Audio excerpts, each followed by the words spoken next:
My goodness, you go away for a week and the whole world changes on you. I'm telling you, what a week this has been. Amazing. I don't know if you heard this, but marriage equality happened. Did you notice? So I'm kind of excited about that.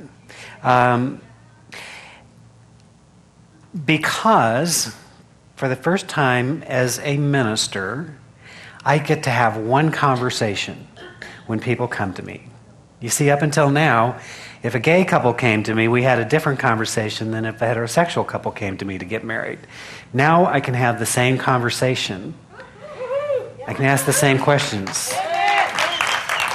Starting with, why in the heck would you ever...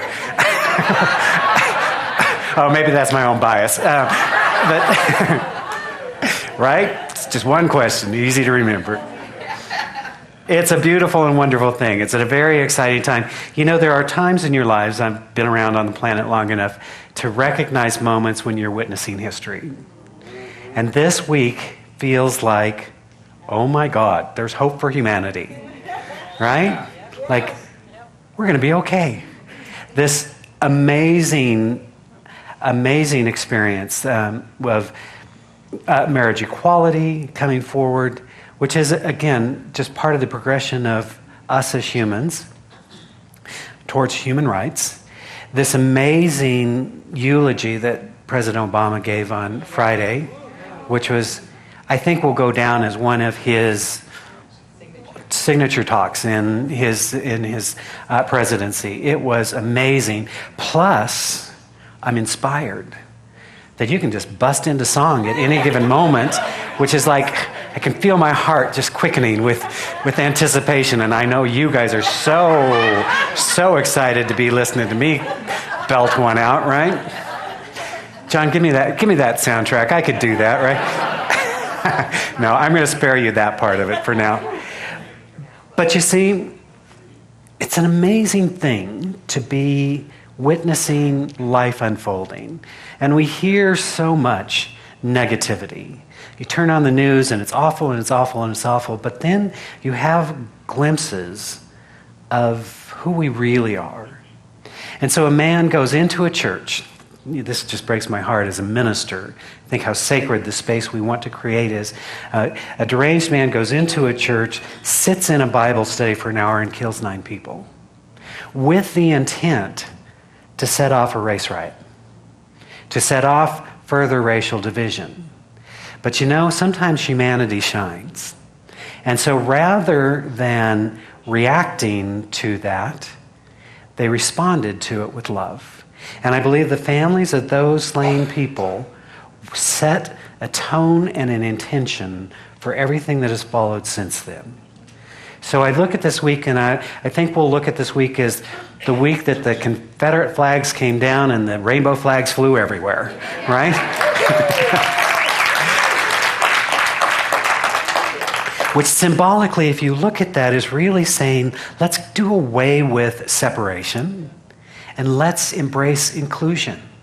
We don't all have to be the same to get along. Thank you for that. In fact, we can celebrate our diversity. We can celebrate who we are. We can be who we are meant to be. So we've been working through this sort of idea around meditation this week. And for me, the practice of meditation has helped me learn that I can be at peace. Not based on what's happening around me, not based on when the conditions are right, not based on how you act or how you perform or how anyone is, but I can be at peace because I'm connected with a larger life that doesn't know about separation, that doesn't know about all the crazy stuff we do. And so our meditation for today is I am at peace. And I was listening, as I was looking back through the titles for this week, it's kind of good. I got to say, it's kind of good. So listen to this. I am listening. I am remembering. I am thankful. I am at peace. That might be a good reminder. It might be good to spend a few moments every day saying, I am listening. I am remembering. I am thankful. I am at peace. I am listening to that divine presence that is always available if I am willing to listen to it, to commune with it. I am willing to remember who I am. Not the story about who I am, not all the crap I made up about it, but the truth of who I am. A spiritual being having a human experience, evolving into a greater presence of love in the world. I am thankful. How easy it is for us to get distracted by what's missing, what's not right, what isn't happening, our not enoughness. But in that state of gratitude, that state of recognition, that state of being thankful for the blessings, that's where true abundance comes from. And when we're in that state of gratitude, then greater good comes to us. And I am at peace. You see, I can't emphasize this enough, that when we learn, talked about this a couple weeks ago, that we're all either learning to live a vision-based life or we're living a conditions-based life. And when we're living a conditions-based life, then we are waiting for conditions to change so that I can experience joy, so I can experience happiness, so I can experience prosperity. We say, as soon as this happens, then I'll be fine. But the truth is, for those spiritually aware individuals, and I'm going to include you amongst the mix, is that we can be in a place of peace and joy and love and harmony, regardless of the circumstances around us.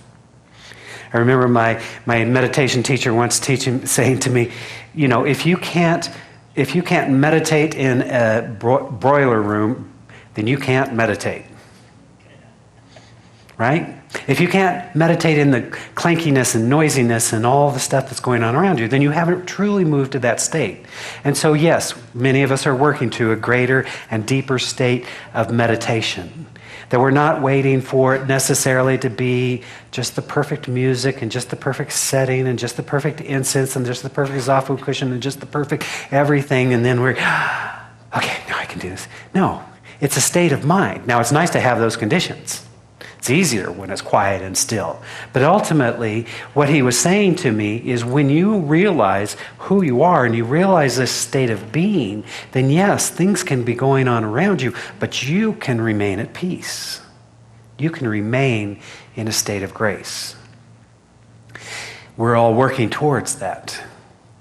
So when we are living from the vision, it does not mean that we have perfected our lives. A couple weeks ago, I spoke about this idea that we're either vision-based or condition-based. And when we're vision-based, then we are moving towards that higher ideal. It does not mean we have perfected life. You'll be happy to know this, right? It does not mean that we have reached a state of perfection and enlightenment. It means we are moving towards that greater way of being, that we're holding that as our ideal. So I look at the events of this last week as further evidence of us as a nation moving towards a more perfect state of union. You see, we were given, this week we'll celebrate the 4th of July, our Declaration of Independence, which are radical words in the history of humanity. I want you to hear this, radicalness. They're saying it's not about kings and queens and people of royalty. It's all men are created equal with inalienable rights in the pursuit of happiness, right? Now, obviously written by a white man who owned slaves. But you see, that doesn't diminish the words. He was a man of his time. Thomas Jefferson was a brilliant person, and he was a man of his times. Just as, I might add, Paul was a man of his time when he was writing all of his epistles. And so he said silly things that he probably wouldn't say today. I don't know. I didn't know him, right? But you see, we're products of our time until we evolve beyond the time in which we're living. So when we set that ideal for ourselves and we said, wow, all people are created equal with inalienable rights, life, liberty, the pursuit of happiness. This is your inherent right as a person of God, as an extension of the divine. That's a radical statement. And we didn't perfect it. And we haven't perfected it yet. But it has caused us, because we hold that ideal, to say, oops, maybe we shouldn't own other people.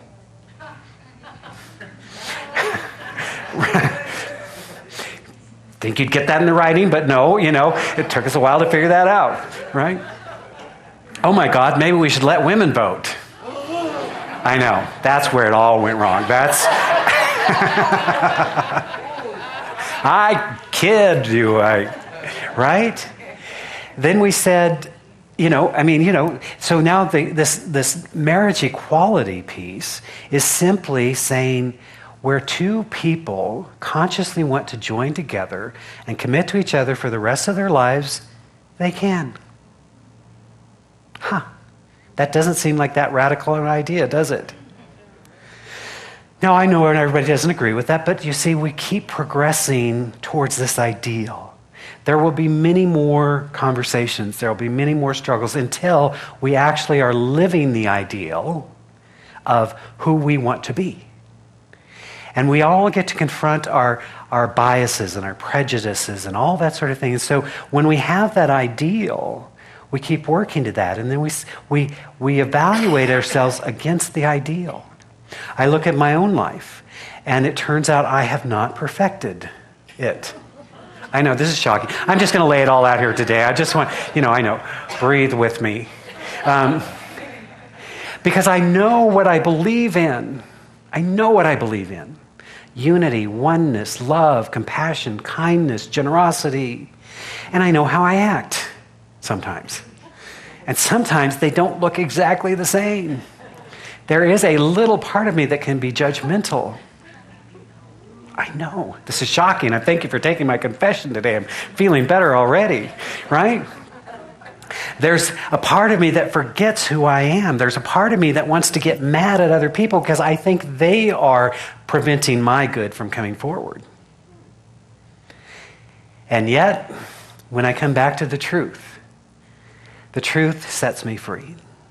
We keep continuing our deepening work. Why I love this teaching, why I love this philosophy, why I love this practice, is it allows me to ongoingly look deeper. To look, where are my biases? And yes, I have them. We all do. Where are my areas for growth? Where are my areas for evolution? How can I show up as a greater presence of love in the world? So, as I watch this amazing week unfold, I realized that this thing called marriage equality is such a gift. As I said, now we don't have to have two conversations. In fact, here's why I want to take a moment. I want to celebrate. If you are a married person, would you stand?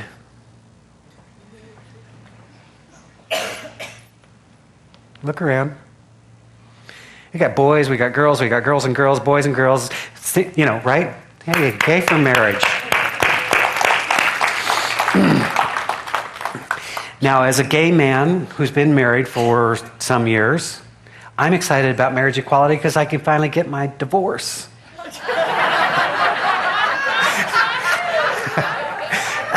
And I know, I'm serious. This is one of the things why this is weird, because if you don't recognize our marriage, how do you file for the divorce?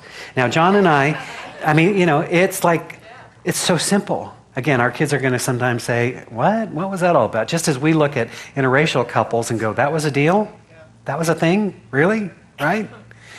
But, it's funny because John and I made a decision almost 2 years ago that our lives had parted. We love each other. We hold each other in high esteem. We're not going to do the, I'll destroy you. And, it was just, in fact, we've said, let's be as conscious exiting the relationship as we were going into it, right? Seems like a good model.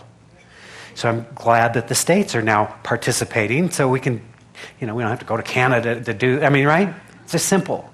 You see, it's really simple. So I don't hold marriage as the only ideal.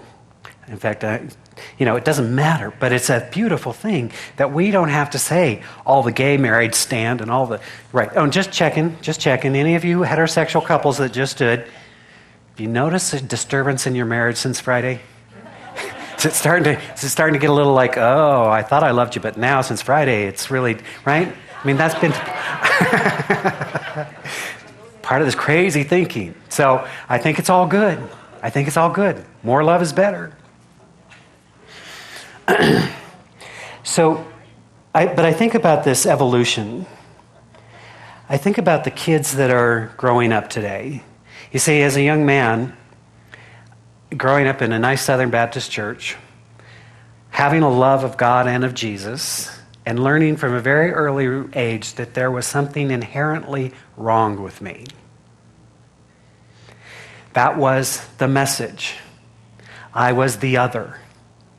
So to now, in fact, I've always, so to watch this evolution, I was part of a generation that discovered disco and promiscuity. They kind of went hand in hand. Some of you remember. Some of you still have those platform shoes somewhere tucked away right? That was our liberation. I was part of a generation that watched AIDS devastate a community.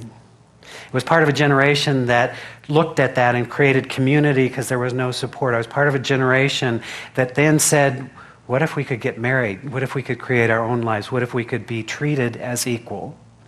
So in my lifetime, I've watched this evolution as we've moved towards a more perfect union. I don't ask people to like me or not like me because I'm gay. I ask them to like me or not like me because I'm who I am. In fact, I don't know why I'm just all chatty. Get a cup of coffee. We're just going to go there.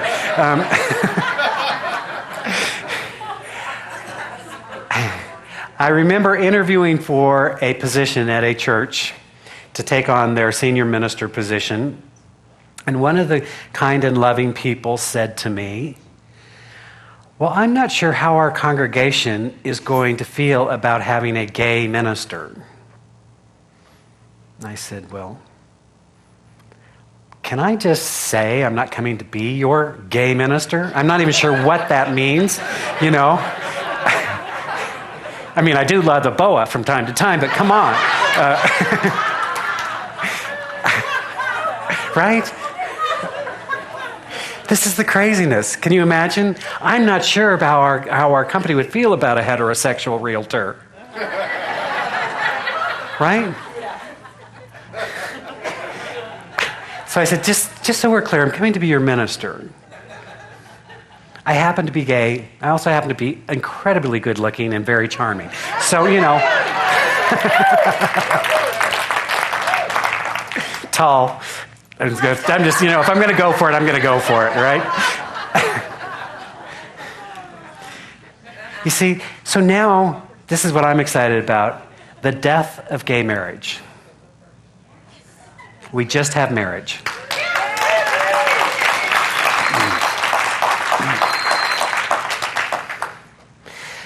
So witnessing this horrible tragedy that took place in Charleston, this unspeakable act of terror, based upon separation, based upon racism, saying because you are different, you must die. I can never relate to that fully.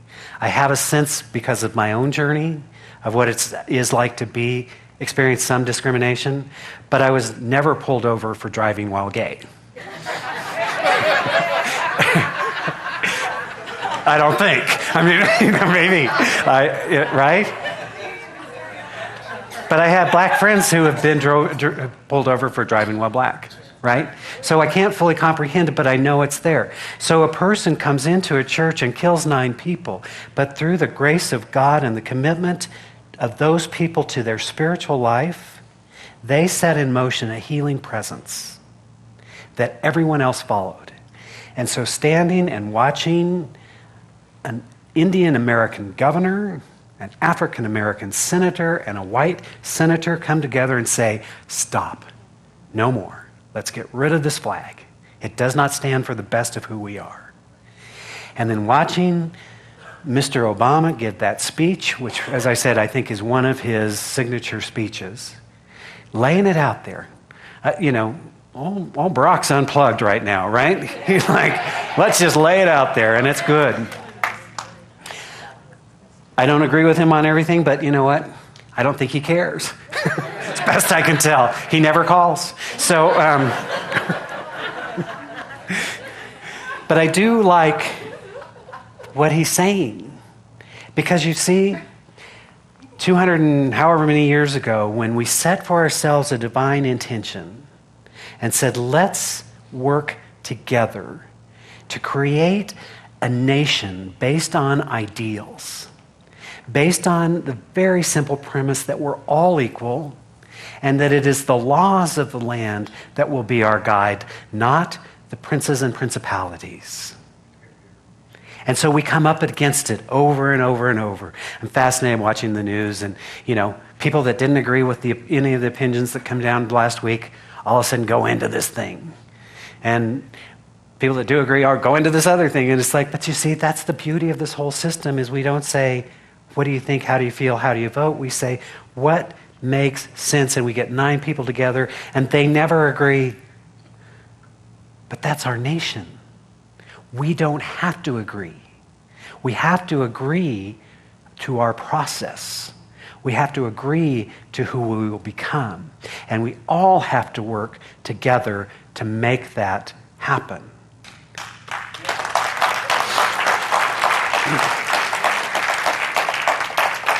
This is the truth of who our spiritual community is.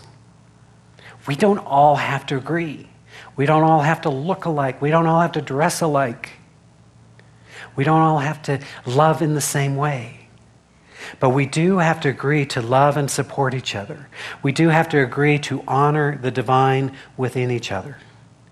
Just this week, I had an amazing discovery.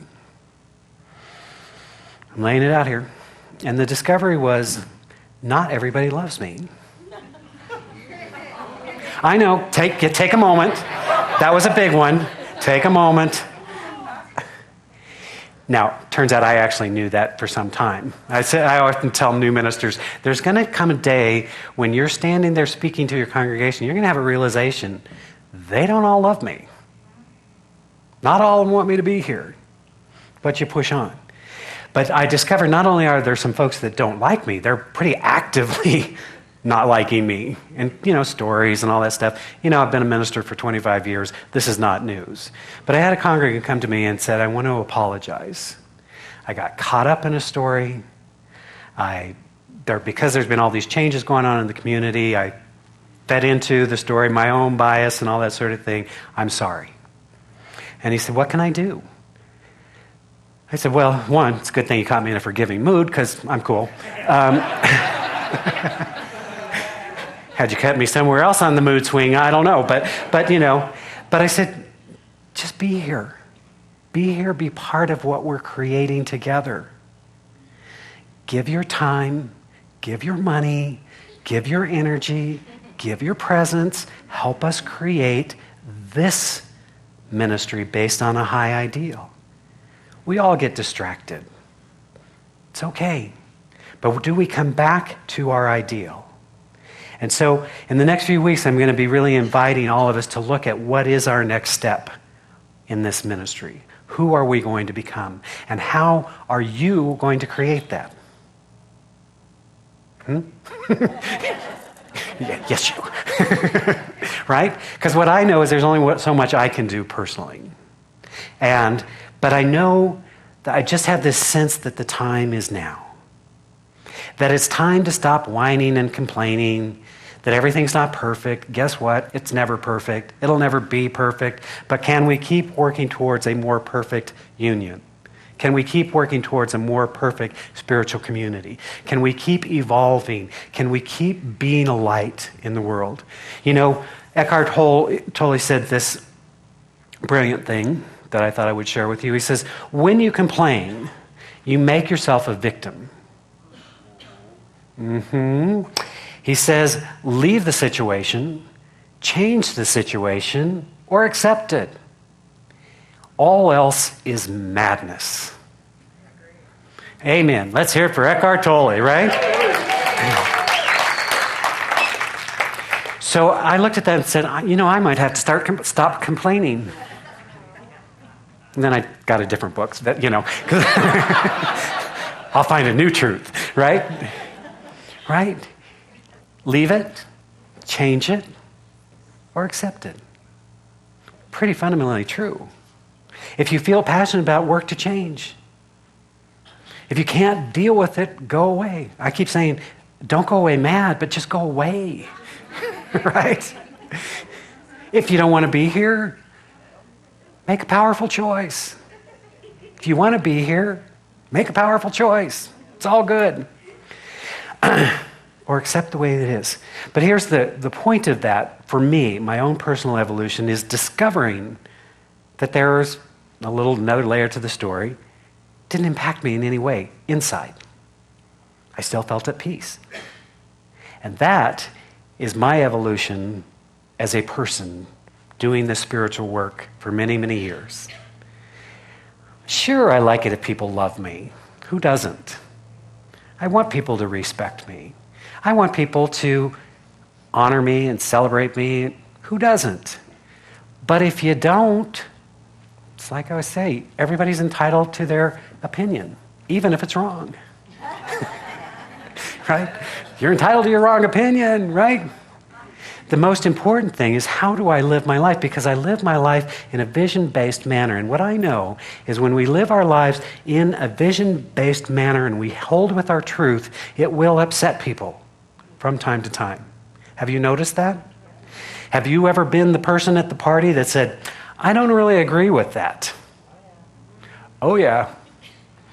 Welcomed with open arms, right? Oh really? Share a different point of view, right? So it's cool. It's all good. See, that's the journey out of codependency, is not saying, hey, I need you to love me to be okay. But to say, I love myself. I will show up as my authentic self.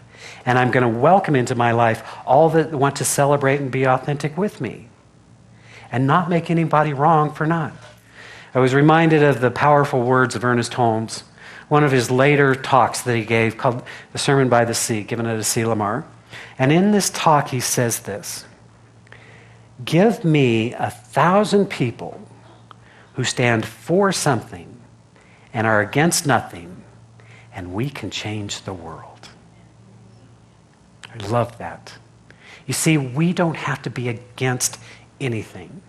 In our spiritual tradition, we honor all paths to the divine. We don't have to make anybody wrong in order for us to be right. We just have a more expansive point of view, and in that expanded point of view, we can see the beauty and truth that comes through all religious traditions, that comes through philosophy, that comes through science. It all, and when you can see that perspective, you see there is a melding point where there's just truth, and we strive to live from that truth. So, I'm inspired. I'm hopeful. This has been a week that just said, yeah, keep doing what we're doing. Progress is slow. Sometimes you take a step forward and then it feels like you go a couple back. Same with our spiritual lives. Have you noticed? It's not just this nice little smooth thing and then you're there. Boom, enlightenment, welcome. No, there's some hills and some valleys, but you know, if we stay with what is true, truth always prevails. Eric Butterworth once wrote in a book, had a title called Evil Makes Headlines, Truth Prevails. And I love that. We've seen a week where love prevailed. No more separation, just love. And it's beautiful. So my friends, I love you. I'm grateful to be part of your life and have you part of mine. I'm grateful for all that has been. I'm grateful for where we're going. I'm grateful for what we're creating together. Wherever you are on this journey, Whether in your high point or in the low point, it's all good. You're welcome here. We're all figuring it out together. Let us pray.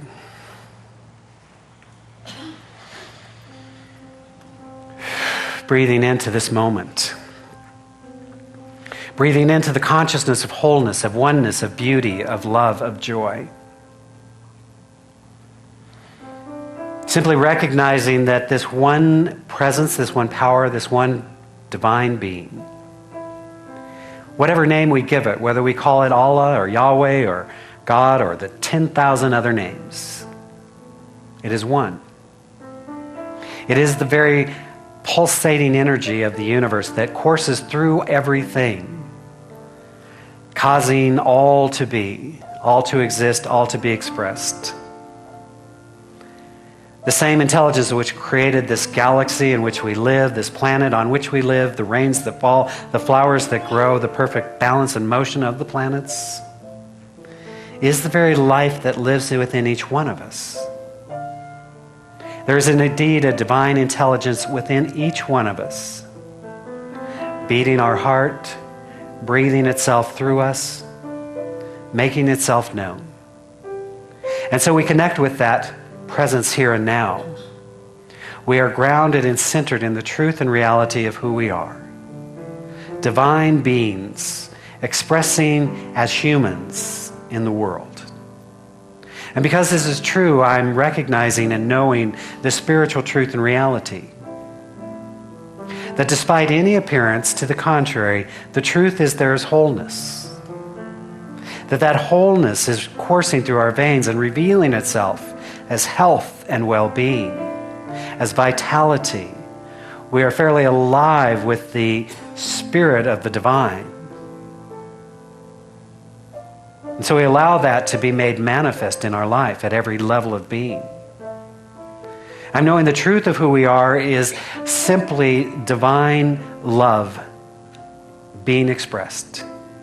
And so as we choose love, as we forgive freely and choose to love fully, unconditionally, our relationships are healed and transformed or released. We're standing and bearing witness to the ever-powerful presence, the only presence that is love. We're knowing in this moment that we are abundant beings because we are one with the source of all that is. Dr. Holmes said, the divine can only do for us what it can do through us. And so we open ourselves to be greater vessels and vehicles through which the divine can be recognized and realized. We stand powerfully in our truth. We allow our light to shine brightly. We speak the words of truth and love and compassion. And our lives are healed and transformed. How good it is to know this truth. And so I invite you in this moment that if there's a burden on your heart or on your mind, let this be the holy instant for that to be healed and transformed, to lay down the burden and to accept the mantle of truth revealed.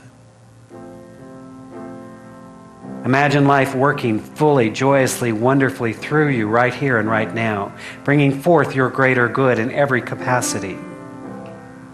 Stand in the truth of who you are.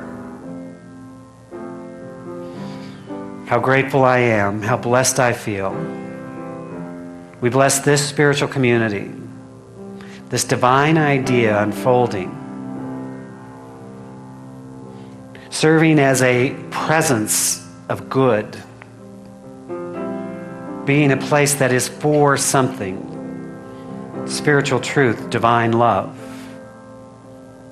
I know that it unfolds joyously and fully. And as we extend that blessing, we bless our brothers and sisters of all kinds across the planet. For we recognize the inherent divinity of every soul. No matter the color, no matter the religion, no matter the seeming difference, there is one truth that every human being is a divine emanation of this living spirit, and we bless that. We hold the high vision for a world that works for all. We stand in the awareness of a planet at peace, that there is harmony and wholeness unfolding. And as is our tradition, we bless all priests, rabbis, ministers, teachers of every faith, for we are knowing that all pathways lead to the divine. So we honor and celebrate them all. Where two or more are gathered, the presence of the I Am is there, and it is good. For all of these blessings and so many more, I'm simply giving thanks. I know that as we speak this word of truth, it is acted upon by a law of mind, bringing forth a greater good, serving the highest good for all. And so it is with a profound sense of joy and gratitude that I simply release this word into that law, knowing that it is so, that it is good and very good, as together we say, and so it is.